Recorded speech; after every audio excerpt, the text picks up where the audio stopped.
Welcome to the podcast where we track down Australian war veterans, have a chat with them, and hear their stories. I'm Alex Lloyd, and this is Life on the Line.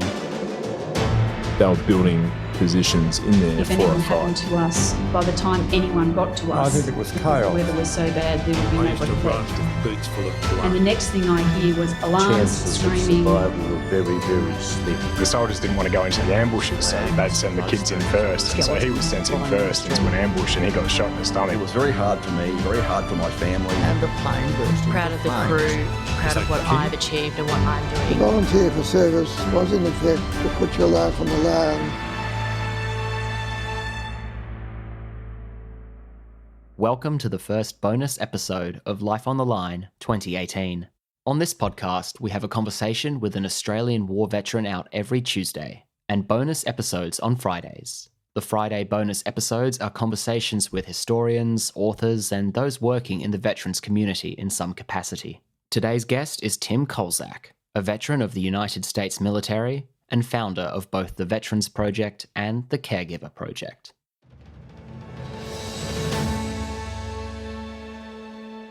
Tim, thanks for coming on Life on the Line. Oh, thanks for having me on, Alex. I really appreciate it. It's pretty cool because I've gotten to do quite a few podcasts in the last couple of years, but being on an Australian podcast is pretty rad. So I've covered one Australian guy for the project so far, and I plan on covering many others. And I've got a few friends that are from over there, so I'm glad to be on. Thanks for having me. Well, we're very pleased to welcome you to the airwaves down under. And it'll be great to get more of our veterans profiled by your projects, because I know from my experience, there's a lot of great stories out here. And it's just finding the time for you to tap into them all. Absolutely. All right. So, Tim, before we get to your project, you're a veteran yourself. Yes, I am. I spent 6 years in the United States Army in what's basically, I don't know how it works in Australia. I know you have a reserves, but we have what's called the National Guard here, and I was in the Texas Army National Guard. So there are kind of some assumptions about the Texas Army National Guard, about the Army National Guard period, that just aren't true anymore. You know, you kind of hear the jokes like nasty guard and things like that, because from the Vietnam era, it was kind of a way to join and not have to go overseas for guys that are kind of avoiding being in Vietnam. And now that's very far from the truth. Our units deployed to Iraq and Afghanistan quite a bit. And if you look at the overall troop strength, I could be wrong on this, but I believe that most of the time, the Army National Guard has more soldiers overseas than the actual active component does. So it's the intensity is definitely different. So when I did, it was 2005. I was 17 years old, and man, I'll tell you what, it was a bad year in Iraq. A lot of guys were getting hurt or killed, and it was just a very dangerous year. So I was 17 years old. I had to get my parents to sign a form to let me in. And I remember the reality set in really quick when I got to basic training at Fort Knox, Kentucky. It was like, all of a sudden I'm surrounded by these, all these young guys that are about to go off to war. And I remember my dad saying to me, look to the right of you and look to the left of you, because, in the next 10 years, a lot of those guys won't be around anymore. And that was like a very startling, thought. And when I got there, I was really able to think about that and process that. And it was tough. I'm not going to tell you basic training was super easy. I skated through. No, it was hard, man. My drill sergeants were hard, tough men, and they'd just gotten back from the first tour of combat in Iraq, because it was 2005. And so they had been over there for 12 months, 18 months on those first tours. And it really affected their mentality. You could tell that they knew that they were training us to live. This was the first iteration of combat drill sergeant, since Vietnam. We'd had some smaller skirmishes here and there, but these were the first real hardened combat drill sergeants since Vietnam. So it was definitely a different mindset, and you could tell that they took it very, very, very seriously. So that was my path. I joined then, and 2005, and I went to college. I was actually on a split option program, so I went to basic training. I got to do my senior year of high school, and then I went to my AIT, or Advanced Individual Training, for my schooling for like my MOS, which is a military occupational specialty. And then from there, I joined my unit, and I actually went to college, started college, and I got deployed to Iraq about halfway through my college baseball career. I was playing baseball in college, and about halfway through, I got the call that I was being deployed to Iraq. So that was an interesting time in my life. Was that what you'd been seeking, an overseas deployment? I mean, what inspired you to join up? No, I'll be honest, I really wasn't. To be honest, at the time, this is going to sound awful, but if I could have skated through my time, I would have. I just didn't have the mindset that said, I want to go to war, because I think my dad always said to me, you never want war. You join and you're ready for it, but you never want that. So, because, war is a terrible thing. It's not beautiful. It's not great. There's no, glory in battle. Really, the glory comes from the individual aspect of being willing to fight for your brothers and sisters around you. So I didn't have any dreams of going overseas, but interestingly enough, when I went, it was probably the best thing that's ever happened to me in my life besides my project. It really was some of the best and worst times of my life. But in the end, it really gave me my ability now to do the Veterans Project, because if I hadn't gone overseas, I don't think I could see from the perspective of the guys and girls that I'm covering. So I'm glad that I did it. But my inspiration for joining was actually college. I knew that my parents couldn't pay for my school, and I knew that there was no way in other than, accruing a massive amount of debt, with loans, or joining the military. And so military was the way I went, because that was the honorable thing to do. And my dad had served for 10 years in the United States Air Force. So I knew that, that was an honorable path, and I wouldn't regret it. Well, you serve your country, you discharge, and you go on to study. And is that when you discover photography? Yes. So that was interesting. I got back from Iraq, and my time of enlistment came up. So I was done with my contract, and I knew immediately I wanted to get out and finish my bachelor's degree. So I did that. I finished my bachelor's. I went straight into my master's degree, and I was getting my master's in what's called Emerging Media and Communication. It was a pilot program. UT Dallas was the first school in the nation to have a social media master's degree. So I got my master's in what I say to people, Facebook. So I basically got my master's in Facebook and Twitter. So, that has real value nowadays, either fortunately or unfortunately, the way you see it, It's a reflection on society. Yep, go on. Yes, definitely a reflection on society. But the important thing is knowing how to play that properly, So, I got my master's. I was about halfway through it, and I took this. I was just picturing myself chained to a desk, running somebody else's social media, and there was something within me that just felt like I needed to do something bigger than that. And I didn't really know what that was. And I felt that way since I was really young. But these feelings kept going. And as I got through, I just randomly took this photography course. And I never picked up a camera before that in my life. So I'd always kind of liked photography, thought it was cool, but I kind of was happy to watch from the sidelines. So in my first class, my professor probably thought I was nuts. In fact, I know she did, because she's like, you're taking a master's level course and you've never done anything in photography. So most of my first course was, me trying not to burn the studio down, with all the lighting arrangements and everything.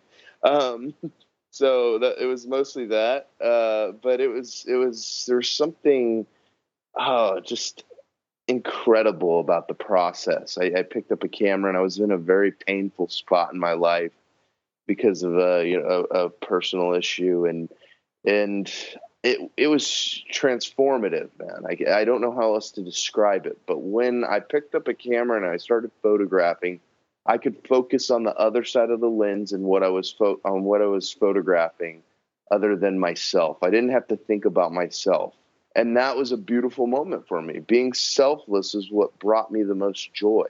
Focusing on what's in front of the lens, because any photographer will tell you, if you're thinking about yourself or your own issues during a photography session, your photography will suffer. So that was an incredible moment for me. So like I said, I never really had any photography experience, but master's degree is where I started, and man, I'm glad I did. Well, that leads us to my next question. The Veterans Project, what is it and what's the mission? So the Veterans Project is a comprehensive photographic essay where I follow veterans around from. It started off with Iraq and Afghanistan. That was kind of my niche, but I realized the need to cover the World War II guys because so many of those guys are dying. But it's a photographic essay where I follow these guys around. I take pictures of them in their day-to-day life, and I show what their reentry into polite society looks like. So I'm taking pictures of guys in the reintegrative aspects of that. It's not necessarily a lot about combat, although there are questions about combat. It's mostly related to reintegration. So I'm taking pictures of these guys in black and white. I'm building them into a blog, and I asked them about 30 to 35 questions related to their service. And that number's grown as I've gone on. It started off with 10 questions. And really like 5 to 10 photos. It was nothing very big. That was my capstone project in my master's. It was like 10 questions and 10 photos. Now it's up to like 35 to 40 questions and probably like 50 to 60 photos. I can understand how that grows like that. Don't worry. Yeah. I mean, you know how it is, man. It's like you have an idea and it's like this pretty cool thing, but you don't really know how to grasp it in a lot of ways. You don't really know what it's going to mold itself into. And as it grows, it just kind of transforms on its own. And all of a sudden I started finding these new questions I wanted to ask these guys because I'm a veteran myself.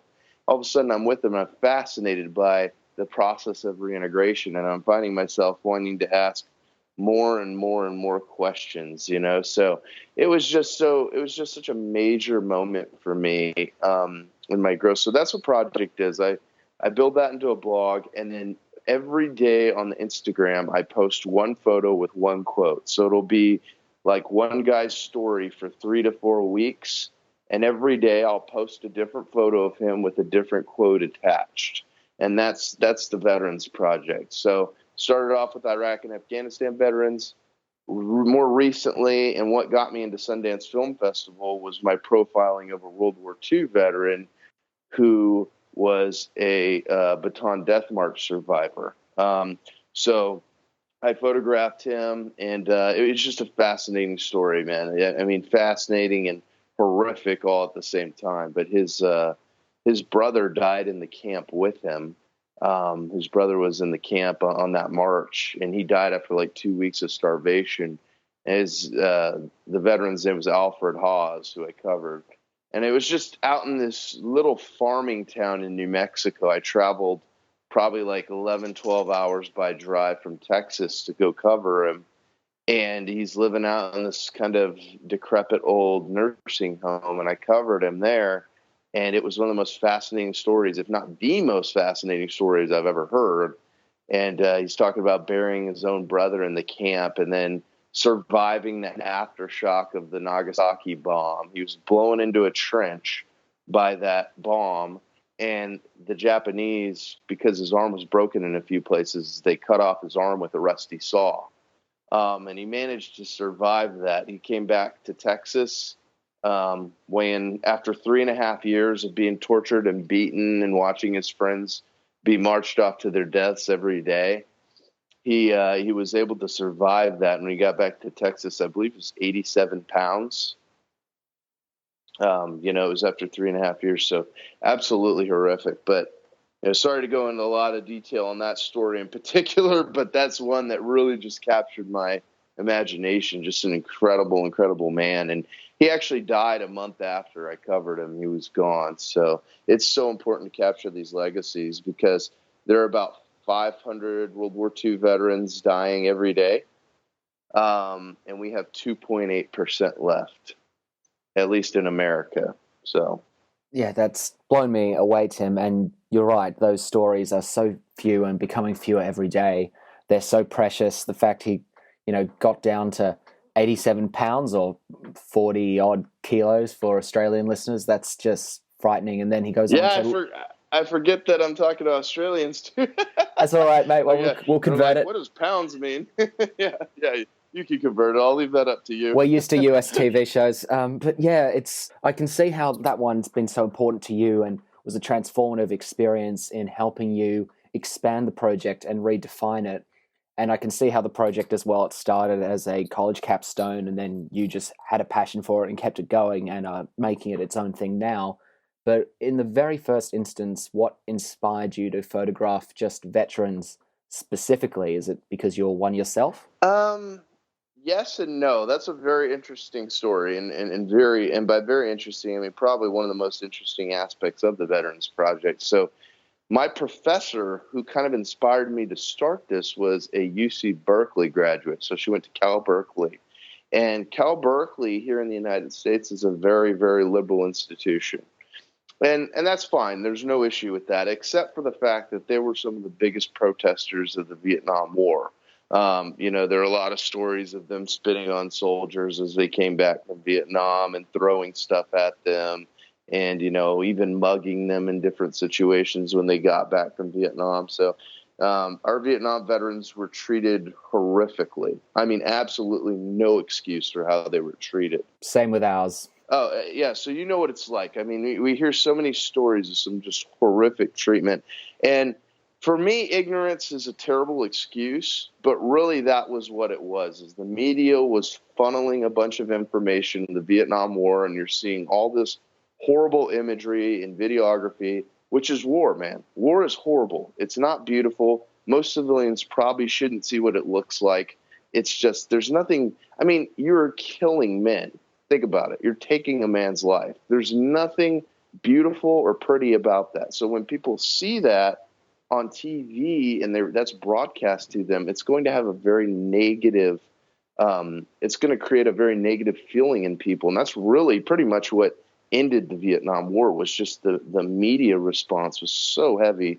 And you saw some pretty horrible images, and then they took that out on the soldiers as they came back, which was the wrong way to react to it. Really, they should have been mad at our government if they were mad at anybody at all, but they're mad at the soldiers that were being drafted into the military. Anyways, I digress. She was the inspiration. She was one of the lead protesters during the Vietnam War. Oh, wow. And she told me this. She pulled me into her office and she tells me this. And at first it kind of was like, I felt a little angry when she was telling me this, because I'm like, what? Why are you telling me this? And then she says, Tim, I know that you're going to feel, but I don't know how you'll feel about this, but I really think you need to tell veterans stories through your photography. She said, I feel horrible about what I did back then.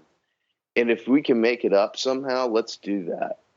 And what's funny is my initial reaction was not one of happiness or anything like that. It was I more felt like I was being pigeonholed. Like she was doing this to me because I'm a veteran, and she didn't think I was talented enough to really shoot anything else. Like I just had to photograph veterans because I'm a vet. But really what she was doing is she was carving out a niche in a very competitive world. Photography is very competitive. Everybody wants to be a photographer. So, or most people do. It's a very big job, and it's very lucrative if you do it right. But she just knew that I had an interesting perspective because there aren't many veterans in the arts. There just aren't. So for me to be in the arts and for me to have an eye for photography, she knew that I could do something with that. So since then, man, I was invited back to UT Dallas as one of the top 30 artists over the past 30 years. my piece, a couple of my pieces made it into the gallery at UT Dallas as the first ever installation. And so I got to go back there. This was about 6 months ago as one of the top 30 artists, which was a huge accolade for me after doing this for about 4 years. You know, most of the people in this gallery had been at it for 20, 25 years. So to be there was an honor, and to have her there with me was an even bigger honor. And I remember, you know, she hugged me and she was tearing up pretty heavily as she hugged me. And it was just a really special moment, man, because I'd been in all these publications and I gotten to go on all these shows now, and I've you know, covered some incredibly amazing men and women. And so to kind of return to that, it was really amazing. So she's the one that inspired me.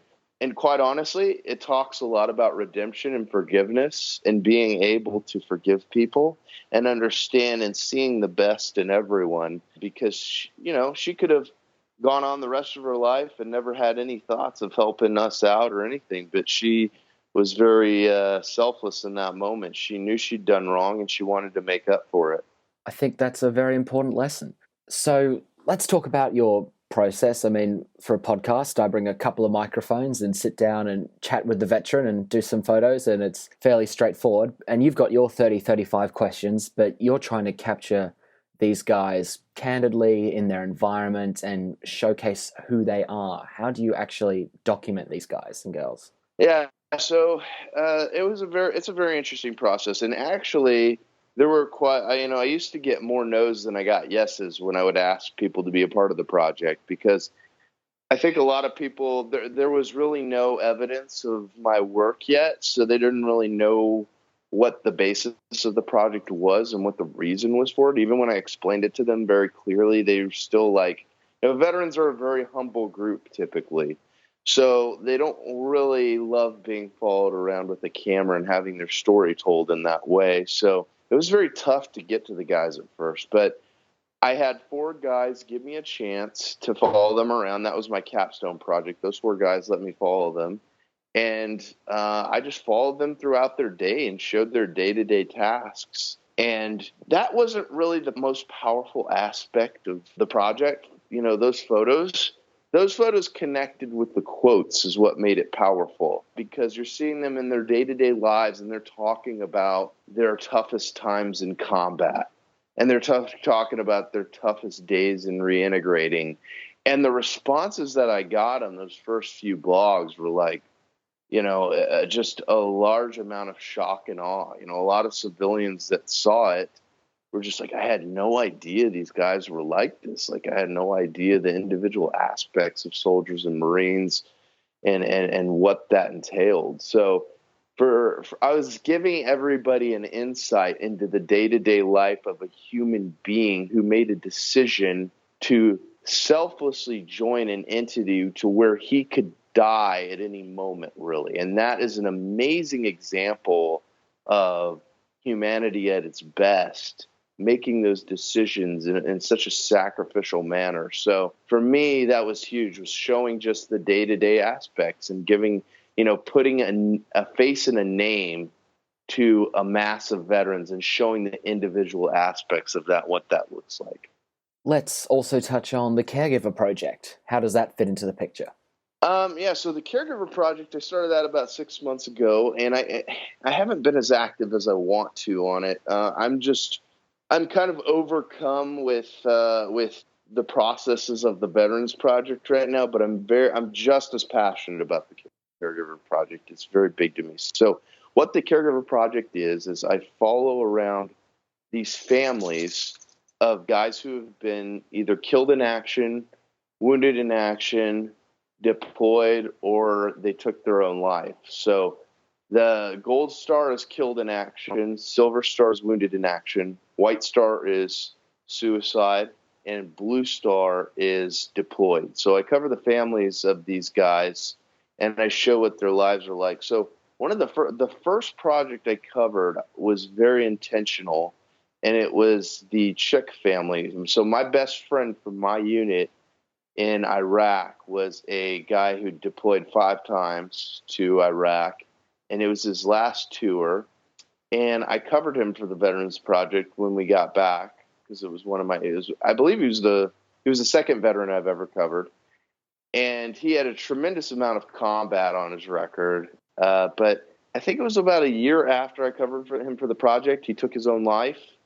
And that was such an emotionally impactful moment for me where I realized, oh my gosh, like if I hadn't covered this guy and shown his legacy, like what would there be out there about him? There wouldn't be much. So it made me realize how important this was. But anyways, as I covered him, I was looking at his family and I was thinking, who's telling his family story? Like his wife has gone through hell, who told his kid's story?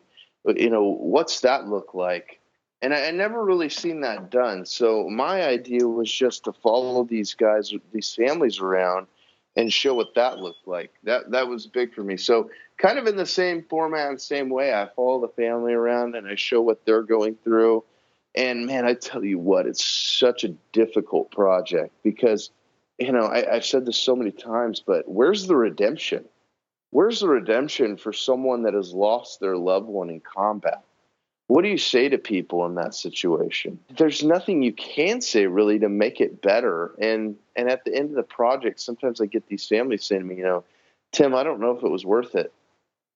And that's the hardest thing in the world to hear because I know what my mom and my dad would be going through a living hell if they lost me overseas.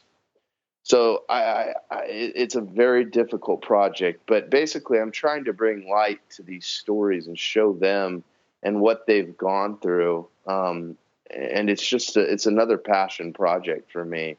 I know that it needs to be done. I know that it needs to be done until, I myself am in the grave, and I'm absolutely going to follow through with it until then, because it's such an important thing to show the families. Well, I can appreciate how involved the process is and how long it would take to set up and document each veteran and each family. So balancing the needs of all the stories coming your way will be a challenge, but it's such a worthy cause. People can relate to the veteran who's returned home and see, like you said, that redemption arc or that light at the end of the tunnel of that story. Whereas if you're chatting with, say, a Gold Star family, that sounds very challenging, and I applaud you for that difficult work.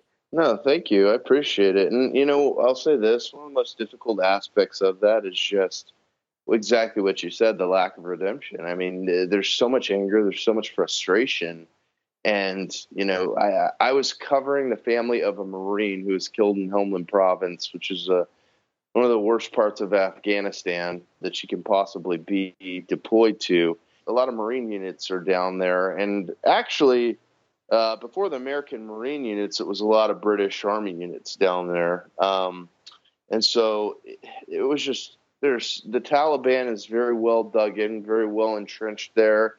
And he was 20 years old, 2 weeks from his 21st birthday. And he took a round to the chest on a rooftop in Sangin Province. And he bled out and died. And I went and I covered his family.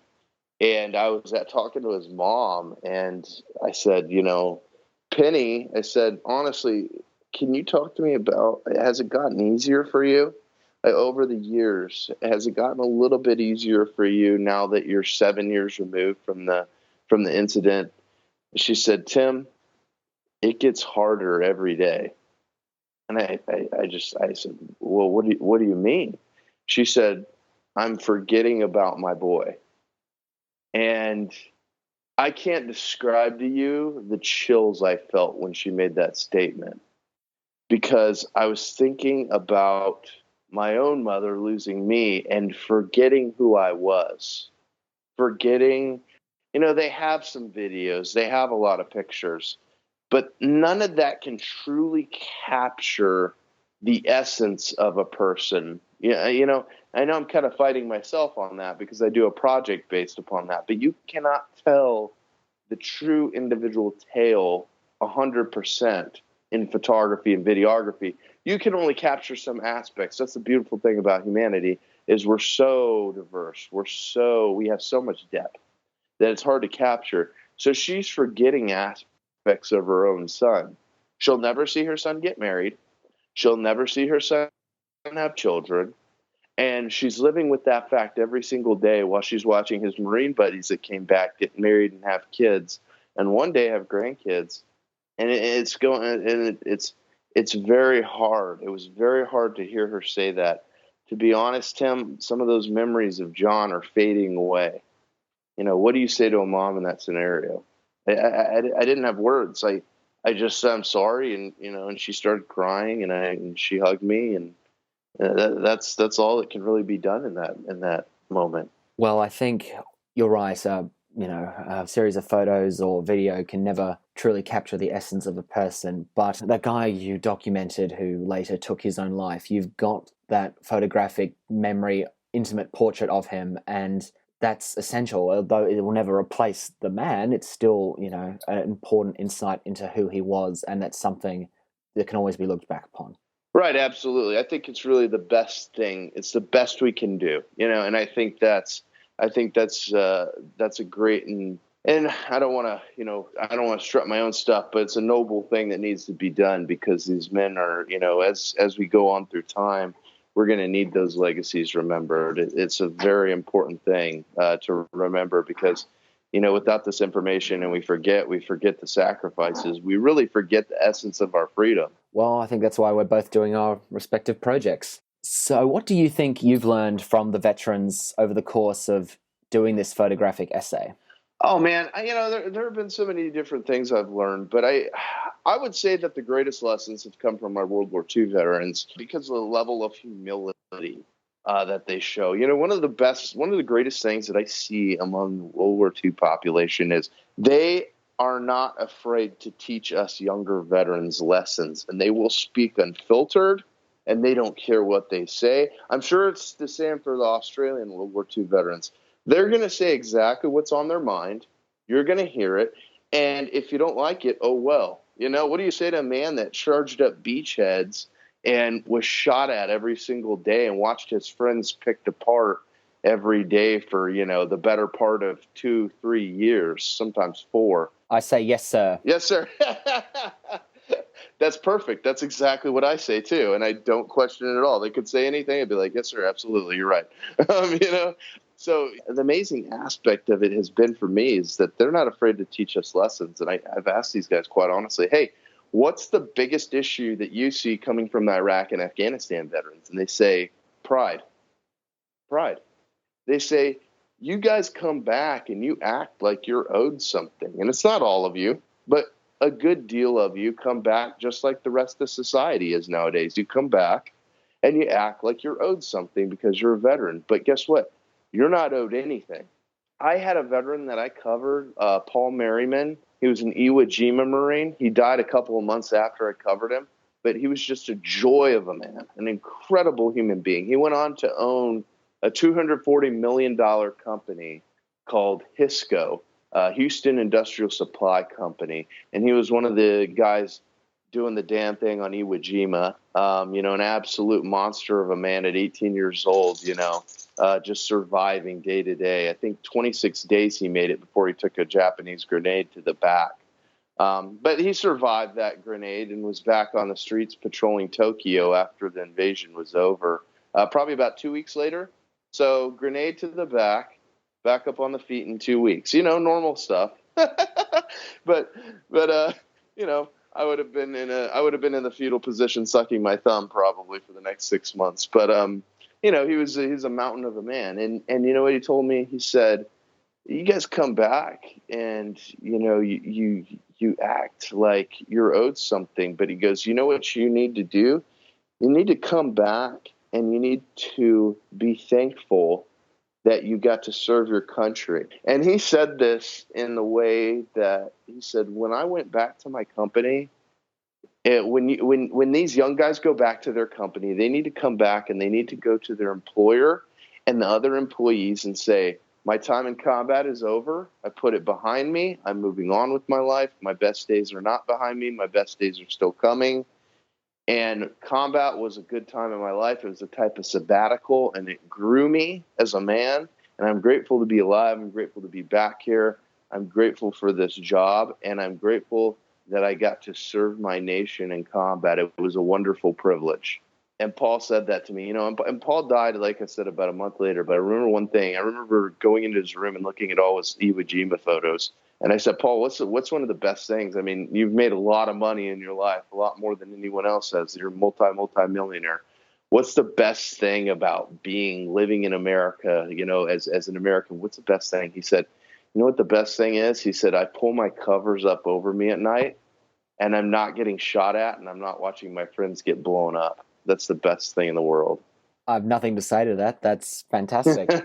And I guess particularly with the modern veterans, where you're also looking at that arc of redemption in a way, that with all that investment, all that training, all those skills, all that unique experience, you're highlighting how veterans today, post-service, can be such a constructive force in society as the World War II veterans are telling you to go and be. Absolutely. And so I want to hit on that is the greatest theme I really see from these younger guys is just picking themselves up by their bootstraps. Yeah, there is some entitlement. There's definitely some of that. And those World War II guys are right. There is, that happens a lot with us.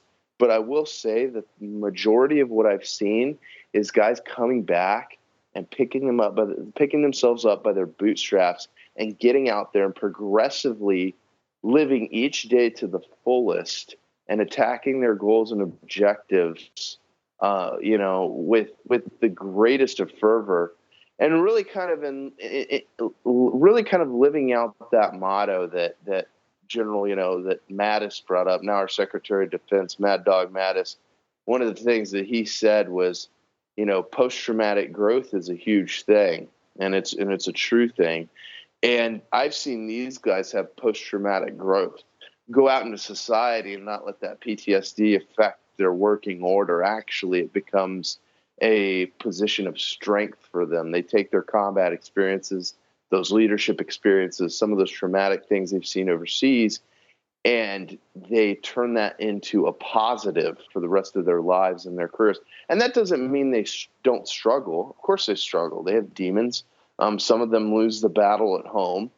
But most of what I see is very successful gentlemen doing huge things. I mean, Tim Kennedy, who I covered for the project, the UFC fighter after he gets back from, I think it was 4 or 5 tours he did, Iraq and Afghanistan. That's a good skills transfer. Yeah. I mean, knows how to scrap overseas, brings it back home and scraps at home, So Tim's an amazing guy, an incredible ambassador for all of us, but, just the typical what you would imagine as a Green Beret, he's a great guy. And then Nate Boyer, who's a really close personal friend of mine ever since I covered him, he's come back and, he played for the Seattle Seahawks for a little bit, an NFL football team here in America. And he's done incredible things for the veteran community since. He's acted in some movies. In fact, he's in that movie Den of Thieves that just came out with Gerard Butler and 50 Cent. He's a detective in that movie.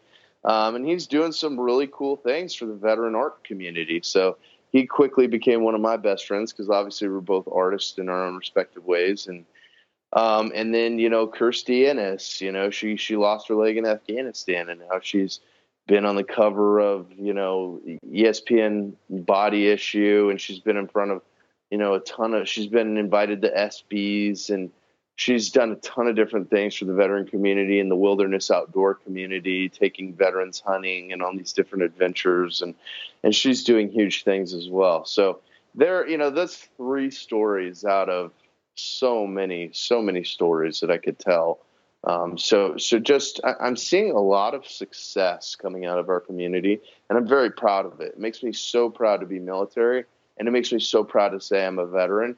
And most importantly, it makes me so proud to say that I'm Army. I got to let people know that, I'm Army. Of course.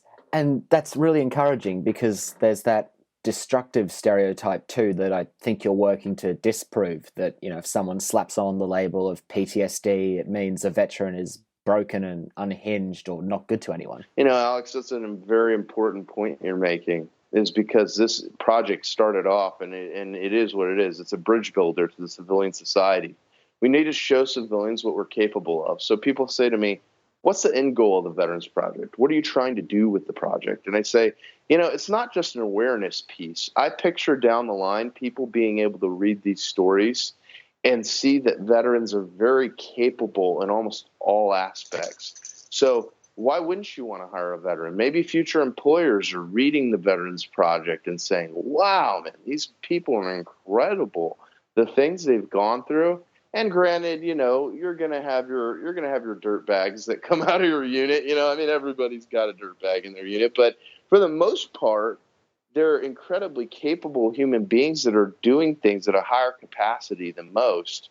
And so when you take those things and you translate them back into civilian society, you've got very capable leaders and very capable followers too. They know how to follow, and they know how to do what they're told, and they know how to take a task and finish that task, not to the standard, but above the standard. And that's really what you want in an employee, and that's what you really want in a business owner. A lot of these veterans are going out and starting their own businesses, and that's incredible. It's really an amazing thing to see, and I know that it motivates me every day to make this project better and better every single veteran that I cover. Yeah, I understand fully, because plenty of veterans are willing to talk with me about, their PTSD or how it's affected them. But they're always much more than that and are working towards reaching a goal despite what stage of the struggle they're in. Yet I think we're in this hashtag society or frame of mind where it's just much easier to put someone in simple labels, and it's really hard. And yet we need these deep dives, such as these photographic essays to try and, I don't want to say raise awareness, because that's raise understanding is more I'm trying to achieve. Yes, that's important. And one thing that you're saying is something that is very detrimental to the guys and girls coming back. PTSD is a real thing, but it's in these movies like Thank You for Your Service and movies like that are, I don't know if you've seen it, I don't know who's seen it out there, and I don't want to offend anyone if they really like the movie, but I will tell you that I believe movies like that are destructive, because they show a veteran coming back and he can't really get over his PTSD and he's struggling all the time. And does that happen? Yes, it happens. But that is a microcosmic issue compared to the greater macrocosm, which is a lot of guys out there succeeding and doing incredible things, not being beat up by their PTSD. And guess what? You've got so many choices when you come back nowadays of where you can get your help from. There are so many civilian entities out there that are willing to help us. We just can't be afraid to speak up. I'll tell you quite honestly, my squad leader that took his own life, he wasn't trying to get help. He wasn't. He would shout out to me every once in a while, and he was definitely very troubled, and I would come back to him and help him out as much as I could.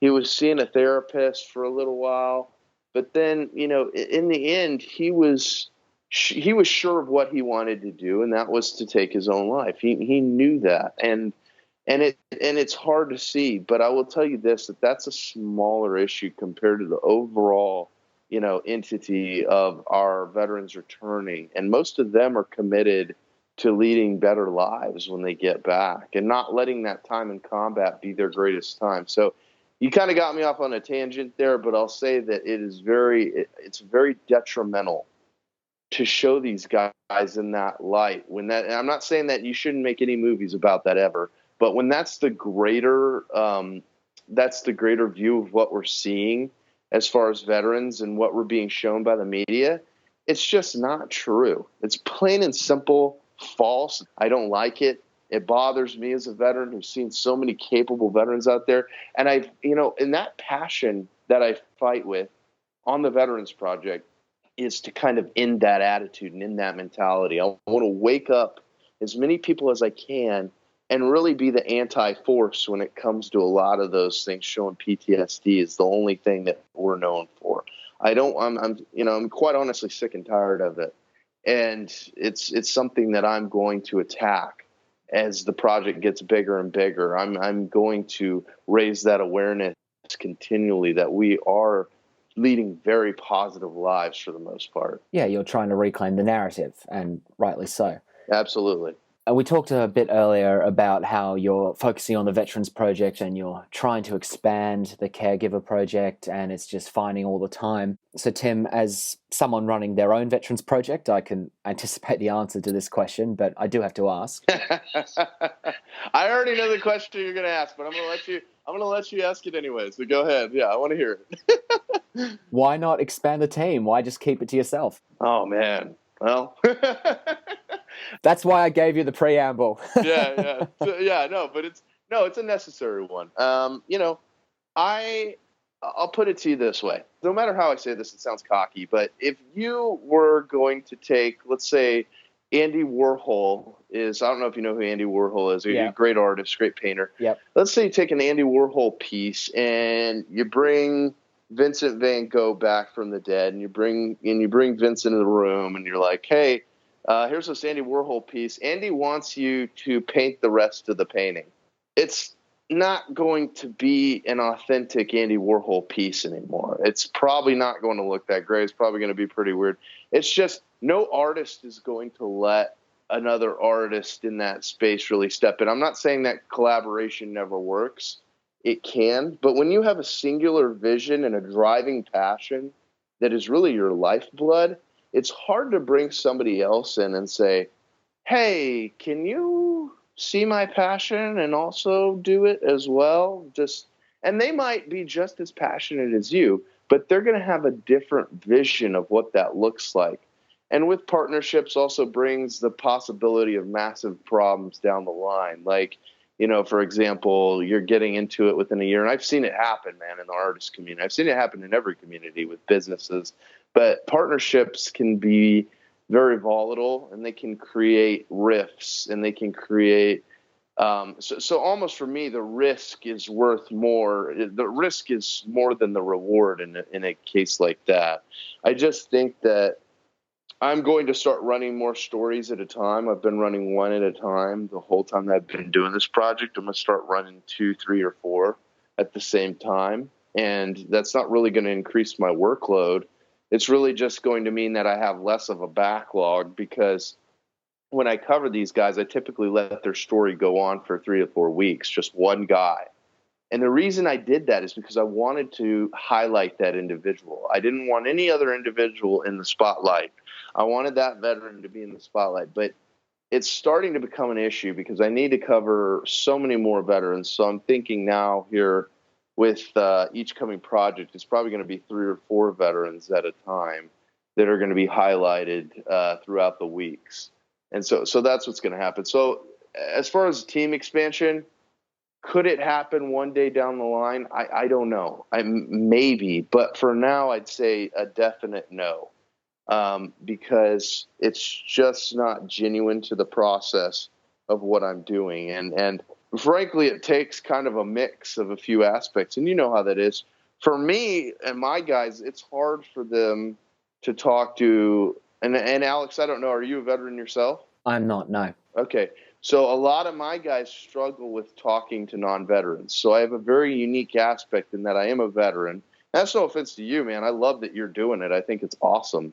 I've run into some veterans that just would not talk to civilians. So I've encountered that. I'm sure you have. But I think it's admirable that you're reaching out there and still trying to sell the stories and show these guys a respect level. I just know for my team, it would be very hard for me to bring on another civilian because I've run into it so many times. And so it takes a veteran in the arts, and, not many veterans are in the arts. It's just true. And then also kind of no matter what, if you bring in another storyteller, it's always going to look a little different than when you were doing it by yourself. So you know what that's like doing this project on your own. And, bringing in another host would be a possibility, but it would change the overall flavor of what you're doing. Oh, no, I do get that. I have a few colleagues who work with me on the podcast, but they're rotating as guest interviewers, and they're still working under a singular vision. And the podcast is originally my idea, my baby, and I would never let it go to anyone else. Right, it's the art analogy. Yeah, it's hard to word it in a way that doesn't sound obnoxious, but you're right. It's your creation, and you want to protect that. And the Van Gogh Warhol analogy is a good one. I'm going to use that. Yeah, I mean, or you could go with Mark Twain and then, bring in another author, great author. It wouldn't matter. It's just really, it loses the singularity in its vision. And that can always be dangerous to the overall creative process. So when I talk about that to people, no matter what, I sound like a pretentious prick artist, so there's like no way for me to really voice it to where I'm not, you can understand it because you're an artist yourself. I am a pretentious prick artist too. I get it. Yes. We're both pretentious pricks, but it's just something to where when I explain it to people, there's really only a few, there's only certain terminology I can use, and the non-artists don't understand it that well, but those who've been in art do understand it. And those who've been in business partnerships understand it as well, man.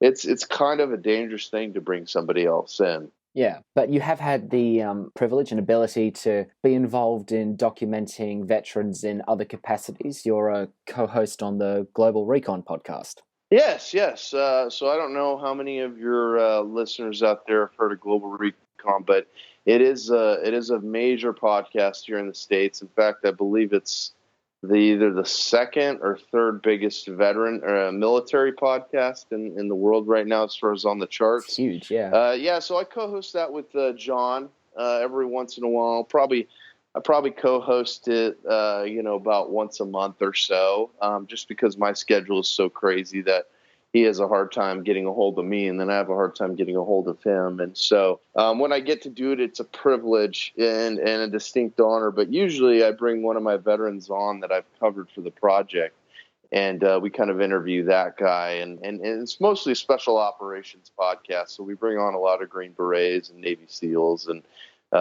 guys who are part of the unit in aspects like that. We've had quite a few 2 commando guys on. In fact, one of my good friends, Eddie, he's one of my best friends now, and he's a 2 commando guy. Eddie Robertson, yeah, he's great. Yeah, Eddie Robinson, yeah, man. We've had him on the podcast too here. He's wonderful. Oh, awesome. That's great. Yeah, in fact, I was just with Eddie in Las Vegas at the Salient Arms party, and we had a tremendous time, man. It was my first time meeting him in person, but I've developed such a strong friendship that when I met him, it was like, oh, hey, I know you. It's like with all these guys, they're all my brothers. So when I meet them in person for the first time, there's no awkward exchanges. It's just like immediately you're telling crude military jokes and everything's good. So it's a really cool environment. Absolutely. That's all great, Tim. And where exactly can people look up all your work online? Okay, so the website is www.thevetsproject.com. So THEVETS project.com. And it's the first thing, if you search on Google, the Veterans Project will be the first thing that pops up in the search bar. So it's right there. And then Instagram is at the Veterans Project. Facebook is just simply the Veterans Project. And then I've got a Twitter. It's project_veteran. I don't really do much on the Twitter because, obviously Twitter is not very image based, but, so those are the social media accounts, that I'm running. And then you could check out, Global Recon at IG Recon on Instagram. Awesome. And that'll run you to their iTunes and their podcast. So like I said, I don't co-host every show, but I have co-hosted quite a few, and it's been an absolute privilege. And John's a great guy. And John's another civilian, man. He never served in the military. I kind of bring the veteran aspect onto the show, and he kind of has the civilian look. But John's a tremendous historian, so he knows a lot about history, as I'm sure you do as well. And he brings definitely a great flavor to the show. Well, Tim, it's been a real pleasure to speak with you today. I greatly admire the work you're doing to promote positive change in the veteran space, and thanks for being on the show. Hey, thanks for having me so much, Alex, and it was a privilege to be on your show, and it's always a privilege to run my mouth, so... Somebody inviting me to talk a lot? Oh, yeah, I could definitely do that. We can help you with that. Yeah. Thanks, man. I appreciate it. And, keep plugging along, brother. We need more people telling stories in this space. And I'm really admiring what you're doing with World War II veterans over there. And in fact, I need to make a trip over there soon because Eddie's, willing to set me up at his place out over there, and, so I can cover some of those guys in Australia. And I'd really like to, interview I've actually got a guy in Florida who I'm going to cover here soon, who's a French Resistance guy. He lives in Florida, but he was part of the French Resistance, which I think will bring a new distinct flavor to the Veterans Project. And I need to cover some of these guys from other countries because I don't know how many are even alive now. But I don't know if you have the facts or figures in front of you as far as World War II veterans living in Australia. But I can imagine there aren't very many left at all. They're falling away all the time, very sadly. I don't have the facts immediately to hand, but we're feeling the race to get them documented as much as we can, as well as the Vietnam guys, so they finally tell their story, and the contemporary veterans, so we can show that arc of redemption that we've talked about on the podcast. So we're constantly trying to balance the needs of telling all these generational stories. And it would be great to have you out here to document our veterans' stories in your own way. So that'd be great to have you that'd be great. And maybe we can have a sit down in studio podcast, man. That would be kind of cool. I'd enjoy that. I'm not trying to take over or give you any ideas, but I think that would be kind of cool. Yeah, it'd be great to have you back on the show in person. Yeah, absolutely, man. Well, thanks again, Alex, for having me on. I definitely appreciate it. It's a privilege, brother. Thank you.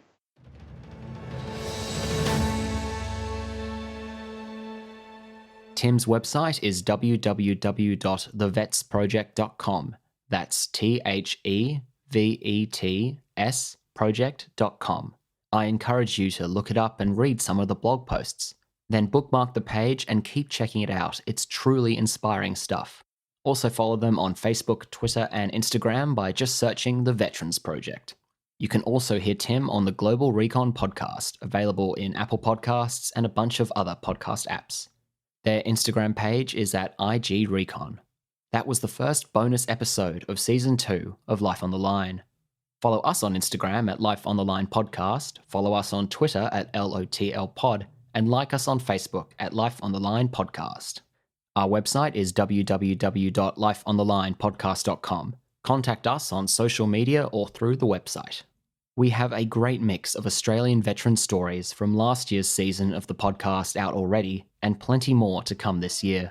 Subscribe in your podcast app to get all content. Life on the Line is brought to you by Thistle Productions. Artwork by Big Cat Design, music by Dan Van Werkhoven. Thanks for listening, and lest we forget,